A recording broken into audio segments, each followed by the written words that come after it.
It was a typical Saturday afternoon when the fire chief, who also happened to be my aunt, received a distressing call. The Homeowners Association, HOA, of the gated community had put up a barricade that blocked the emergency access road, making it impossible for emergency vehicles to reach any of the homes in case of a fire or medical emergency. The HOA had done this without any consultation or notice to the residents. To them, it was a minor issue, but to my aunt, it was a serious violation of fire safety protocols. She was furious. As the fire chief of the district, she had seen firsthand the disastrous consequences that can happen when emergency access is compromised. What made the situation worse was the fact that the HOA members were dismissive of her concerns. When my aunt called the president of the HOA to ask them to remove the barricade, they arrogantly brushed her off, claiming they had the right to manage the property as they saw fit.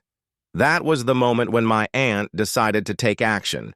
She knew that the law was on her side, and she was ready to enforce it. Within hours, she had gathered all the necessary documents and legal support to issue a formal violation notice to the HOA.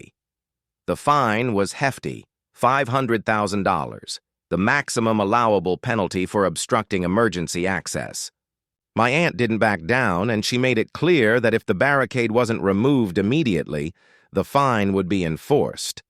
The HOA, caught off guard by her firm stance, tried to argue and negotiate, but my aunt wasn't having any of it. Her position was clear. Public safety and emergency access came before any HOA's arbitrary rules. The HOA president tried to call her bluff, but it quickly became apparent that she was serious.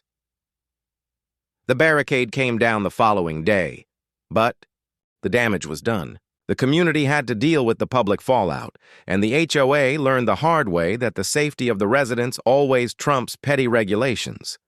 The fine was later paid in full, and the HOA took a hard look at its policies to ensure that something like this would never happen again. My aunt, proud of her efforts, reminded them that she wasn't just the fire chief, she was also someone who would fight for what was right, no matter the cost.